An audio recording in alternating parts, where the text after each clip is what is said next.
Hello বন্ধুরা।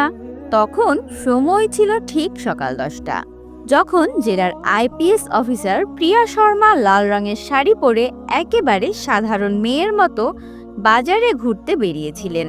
কেউ জানতো না যে এই মেয়েটি আসলে জেলার আইপিএস অফিসার।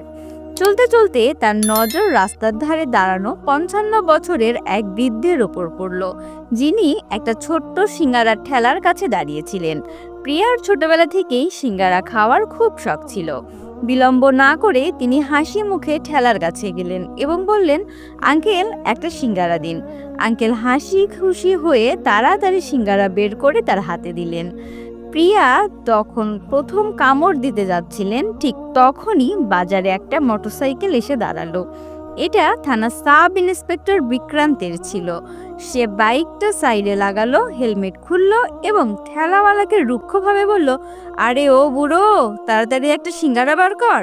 আঙ্কেল একটু ঘাবড়ে গিয়ে ফটফট একটা সিঙ্গারা বের করে তাকে দিল। বিক্রান্ত সেখানে দাঁড়িয়ে দাঁড়িয়ে খেতে লাগলো। তখনই তার নজর প্রিয়ার উপরে পড়ল। তাকে ধারণা ছিল না যে এটা কোনো সাধারণ মেয়ে নয়, বরং জেলার আইপিএস অফিসার।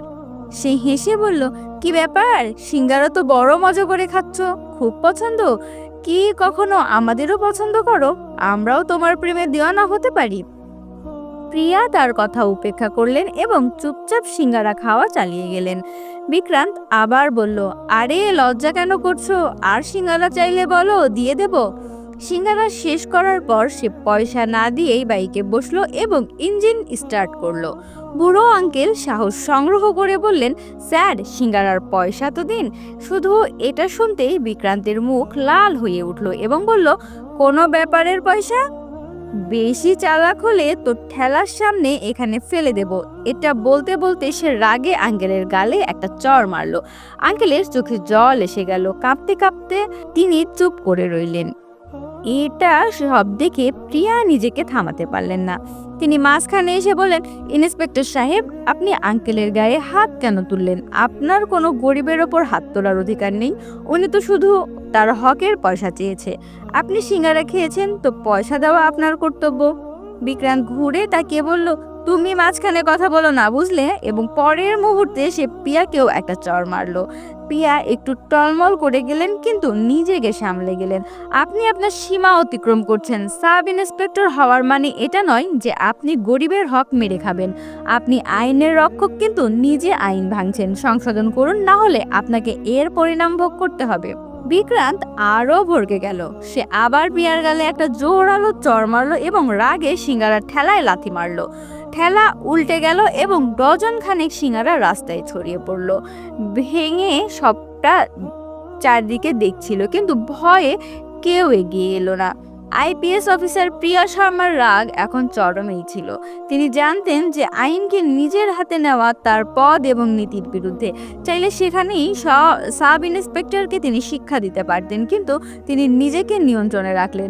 সামলে নিয়ে কড়া কণ্ঠে বললেন, আপনি আইনের বিরুদ্ধে যাচ্ছেন। আপনি যা করেছেন তা খুব ভুল। আমি আপনার বিরুদ্ধে রিপোর্ট করব এবং আপনাকে সাসপেন্ড করিয়ে ছাড়ব। আপনি জানেন না আমি কে। আপনার এই চড় আপনাকে খুব ভারী পড়াবে। সাব ইন্সপেক্টর বিক্রান্ত তিরস্কার করে হেসে উত্তর দিলেন, তোর সামর্থ্য আছে যে তুই আমার বিরুদ্ধে রিপোর্ট করবি? আমি এই থানার সাব ইন্সপেক্টর, চাইলে এখনই তোকে গ্রেপ্তার করতে পারি। তাই বেশি জিভ লাচাস না, জেলের চাকতি পিষতে পিষতে জীবন কেটে যাবে।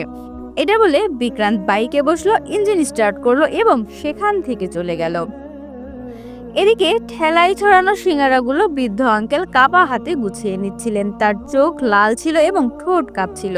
তিনি প্রিয়াকে বলেন, বেটি, তুমি এটা কেন করলে? তোমার জন্য সেই সাব ইন্সপেক্টর তোমাকেও মারলো। সে খুবই দাম্ভিক। অনেকদিন ধরেই এমনই আমার কাছ থেকে সিঙ্গারা খায় এবং পয়সা দেয় না। আমরা সারাদিন পরিশ্রম করি, তখনই ঘরে চুল্লি জ্বলে। পয়সা না পেলে আমরা খাবো কি? প্রিয়া তার চোখের দিকে তাকিয়ে বললেন, আঙ্কেল, আপনার সঙ্গে যা হয়েছে তা খুব ভুল এবং আমি এর প্রতিশোধ নিয়েই ছাড়বো। আমি সেই সাব ইন্সপেক্টরকে সাসপেন্ড করিয়ে ছাড়বো, যাই হোক না কেন। আঙ্কেল ধীরে শির হিলিয়ে বললেন, না বেটি, তুমি করতে পারবে না। সে থানার সাব ইন্সপেক্টর। তার বিরুদ্ধে কেউ গেলে সে উল্টো তার উপরেই কেস করে দেয়। তুমি ঘরে চলে যাও। প্রিয়া দৃঢ় কণ্ঠে বললেন, আঙ্কেল আমি ঘরেতে যাচ্ছি, কিন্তু এর মানে এটা নয় যে সেই সাব ইন্সপেক্টর বেঁচে যাবে। তাকে জানা নেই যে আমি কে, এবং যখন জানবে ততক্ষণে দেরি হয়ে যাবে। ঘরে পৌঁছে প্রিয়া কিছুক্ষণ চিন্তা করলেন। তারপর হঠাৎ তার মনে একটা চিন্তা এলো, সে যদি সাব ইন্সপেক্টর এমন হয় তাহলে থানার বাকি লোকেরা এএসআই এবং হাবিলদার কি ধরনের ব্যবহার করে, এটা জানা দরকার ছিল যাতে পুরো সিস্টেমের সত্য সামনে আসে। তিনি তাড়াতাড়ি মুখ সাধারণ মহিলার মতো রাখলেন এবং সোজা থানায় গোমন্তীপুর পৌঁছে গেলেন। সেখানে উপস্থিত এএসআই এবং অফিসারেরা জানতেন না যে এটা কোনো সাধারণ মহিলা নয়, বরং জেলার আইপিএস অফিসার। থানায় পা রাখতেই তার নজর ভেতরে বসা থানাধিকারী সুনীল বর্মার ওপর পড়ল। প্রিয়া সুজাতার কাছে গেলেন এবং বললেন, সাব ইন্সপেক্টর বিক্রান্ত কোথায়? আমাকে তার বিরুদ্ধে রিপোর্ট দায়ের করতে হবে। তিনি রাস্তায় সিঙ্গারা বিক্রি করা এক লোকের ওপর অত্যাচার করেছেন, তার ঠেলা ফেলে দিয়েছেন, পয়সা দেননি। যখন আমি বিরোধ করলাম তখন আমাকেও চড় মেরেছেন এবং নোংরা কথা বলেছেন। যা তিনি করেছেন তা আইনের বিরুদ্ধে, তাই আমি এখানে রিপোর্ট লেখাতে এসেছি। আপনি তাড়াতাড়ি কার্যকর শুরু করুন। থানাধিকারী সুনীল বর্মা এটা শুনে তিলমিলিয়ে উঠলেন। কি বললে তুমি? তুমি আমার ওপর কার্যকরী করবে? তোমার এত সামর্থ্য আছে? তার চোখে রাগের ফোঁটা ছিল। সে টেবিলে হাত মেরে বলেন, আমি এই থানার থানাধিকারী, চাইলে এখনই তোমাকে ভেতরে ঢুকাতে পারি, তাই আমাকে রাগিও না। চুপচাপ এখান থেকে চলে যাও, না হলে পরিণাম খুব খারাপ হবে, বুঝলে? এটা বলে সে রাগে প্রিয়া শর্মার গালে একটা জোরাল চড় মারল। প্রিয়া একটু টলমল করলেন, কিন্তু নিজেকে সামলে নিলেন। এখন তিনি পুরোপুরি বুঝে গিয়েছিলেন যে এই দুই অফিসার, সাব ইন্সপেক্টর বিক্রান্ত এবং থানাধিকারী সুনীল বর্মাকে সাসপেন্ড করা দরকার। তিনি দরজার দিকে এগোলেন, কিন্তু যেতে যেতে দরজার থেমে পেছনে ফিরে ঠান্ডা করা কণ্ঠে বললেন, আপনারা জানেন না যে আমি আপনাদের সঙ্গে কি করতে পারি। আমি আপনাদের দুজনকেই সাসপেন্ড করিয়ে ছাড়বো, এবং মনে রাখবেন আমার কথাকে হালকাভাবে নেবেন না। এটা বলে প্রিয়া থানা থেকে বেরিয়ে গেলেন। থানায় উপস্থিত এএসআই এবং উত্তর থানাধিকারী সুনীল বর্মা একে অপরকে দেখতে লাগলেন। সুনীলের মনে হালকা সন্দেহ এলো, আখেরি এই মহিলাকে যেভাবে কথা বলছিল কোথাও কোনো বড় হাস্তা তো নয় তো। কিন্তু পরের মুহূর্তে সে নিজেকে বললেন, আরে ছেড়ে দাও, আজকাল মেয়েরা শুধু অহংকারে থাকে। পরের দিন পুলিশের হেডকোয়ার্টারে একটা বড় মিটিং ডাকা হলো। এসপি দীনেশ সিং সহ জেলার সব থানাধিকারী এবং মিডিয়া কর্মীরা হলে উপস্থিত হলেন। আইপিএস প্রিয়া শর্মা মাইকের সামনে বসলেন। আপনাদের মনে থাকবে যে কাল আমি এই জেলায় আইন ব্যবস্থার ভার নিয়েছিলাম। আমি নিজে দেখেছি যে আমাদের দুই অফিসার কিভাবে নিজের পদের দুর্ব্যবহার করেছে। থানাধিকারী সুনীল বর্মা এবং সাব ইন্সপেক্টর বিক্রান্তের কার্যকলাপ দেখুন। এটা বলতে বলতে তিনি নিজের মোবাইল থেকে একটা রেকর্ডিং প্লে করলেন। হলে নীরবতা ছড়িয়ে পড়ল। অডিওতে বিক্রান্তের সিঙ্গারা বিক্রেতার সঙ্গে খারাপ ব্যবহার, পয়সা না দেওয়া, তার ওপর হাত তোলা এবং আইপিএস অফিসার প্রিয়াকে চড় মারার কথা স্পষ্ট শোনা গেল। এরপর থানাধিকারী সুনীল বর্মা থানায় প্রিয়াকে রিপোর্ট দায়ের করতে না দেওয়া এবং তাকে চড় মারার ঘটনাও রেকর্ড ছিল। কারো কারো চোখে রাগ ছিল, কারো কারো চোখ ভিজে গেল। প্রিয়া বললেন, এরা হলেন সাব ইন্সপেক্টর বিক্রান্ত এবং থানাধিকারী সুনীল বর্মা। এদের উর্দির মানে জনগণের সেবা নয়, বরং জনগণের শোষণ। এরা সেই লোক যারা নিজেদের পদের ব্যবহার গরিবদের ভয় দেখাতে এবং অন্যের হক মারতে করে। প্রিয়ার এই কথা শুনে সামনের সারিতে বসা কিছু ঊর্ধ্বতন পুলিশ অফিসার অস্থির হয়ে উঠলেন। এসপি দীনেশ মাইক চেয়ে বললেন, ম্যাডাম এই অভিযোগ গুরুতর এবং প্রমাণ স্পষ্ট দেখা যাচ্ছে। আইন অনুযায়ী আমাদের তৎক্ষণাৎ বিভাগীয় তদন্ত শুরু করতে হবে, এবং যদি এই তদন্ত সঠিক প্রমাণিত হয় তাহলে দুজনেই সাসপেনশন নিশ্চিত। প্রিয়া তৎক্ষণাৎ উত্তর দিলেন, আইপিএস সাহেব, প্রমাণ স্পষ্ট এবং আইনের বইও স্পষ্ট বলে ধারা 166 অনুযায়ী কোনো সরকারি কর্মচারী যদি নিজের ক্ষমতার অপব্যবহার করে তাহলে এটা দণ্ডনীয় অপরাধ। এছাড়া ধারা 323 মারপিট, ধারা 506 ইচ্ছাকৃত অপমান এবং ধারা 506 হুমকিও এই দুজনের ওপর প্রযোজ্য। হলে বসে সাংবাদিকেরা দ্রুত নোট করে নিতে শুরু করলেন। প্রিয়া আরেকটা কাগজ তুলে বললেন, এটা আমার আনুষ্ঠানিক আদেশ। বিভাগীয় তদন্ত শুরু হওয়া পর্যন্ত থানাধিকারী সুনীল বর্মা এবং সাব ইন্সপেক্টর বিক্রান্তকে তাৎক্ষণিক প্রভাবে সাসপেন্ড করা হলো। সঙ্গে সঙ্গে আজ দুজনের বিরুদ্ধে এফআইআর দায়ের হবে। তার কণ্ঠে এতটা দৃঢ়তা ছিল যে হলে বসা দুই অভিযুক্ত অফিসারের মুখ ফ্যাকাশে হয়ে গেল। এসপি তার অধীনস্থকে ইশারা করলেন, দুই পুলিশ কর্মীকে এগিয়ে গিয়ে বিক্রান্ত এবং সুনীল বর্মাকে দাঁড়াতে বললেন। বিক্রান্ত ধীরে ধীরে বললেন, ম্যাডাম 1 মিনিট, আমাদের ভুল হয়ে গেছে। কিন্তু প্রিয়া মাঝখানে থামিয়ে বলেন, ভুল তখন হয় যখন অজান্তে কিছু ভুল হয়ে যায়, কিন্তু আপনারা ইচ্ছাকৃতভাবে গরিবের হক মেরেছেন, আইন ভেঙেছেন এবং তারপর তাদের হুমকি দিয়েছেন। এটা ভুল নয়, অপরাধ। যেই দুই অফিসারকে পুলিশ বাইরে নিয়ে গেল, হলে উপস্থিত সাংবাদিকেরা তাদের পেছনে ছুটলো। ক্যামেরা জ্বলে উঠলো, প্রশ্নের ঝড় উঠলো। বিক্রান্ত, আপনি কি মানেন যে আপনি গরিবের শোষণ করেছেন? সুনীল বর্মা, এখন আপনি কি করবেন? দুজনেই মাথা নিচু করে রইল, কোনো উত্তর দিল না। প্রিয়া মাইক থেকে শেষ কথা বলেন, এই মামলা শুধু দুই অফিসারের নয়, এটা একটা বার্তা যে এই জেলায় আইন সবার উপরে। সে আইপিএস অফিসার হোক, পুলিশ সুপার হোক, থানা প্রভাবী হোক বা সাব ইন্সপেক্টর, যদি আইন ভাঙে তাহলে শাস্তি পাবে। পরের দিন জেলা পুলিশ হেডকোয়ার্টারে একটা বিশেষ টিম গঠন করা হলো। বিভাগীয় তদন্তে এসপি দীনেশ সিং এর অধীনে একটা টিমে দুই অফিসার থানাধিকারী সুনীল বর্মা এবং সাব ইন্সপেক্টর বিক্রান্তের বিরুদ্ধে সাক্ষীদের বয়ান নিতে শুরু করলো। বুড়ো সিঙ্গারা বিক্রেতার নিরাপত্তা এবং ন্যায়ের আশ্বাস দেওয়া হলো। বাজারে উপস্থিত বেশ কিছু প্রত্যক্ষদর্শীও ভয় ছেড়ে নিজেদের বয়ান রেকর্ড করালেন।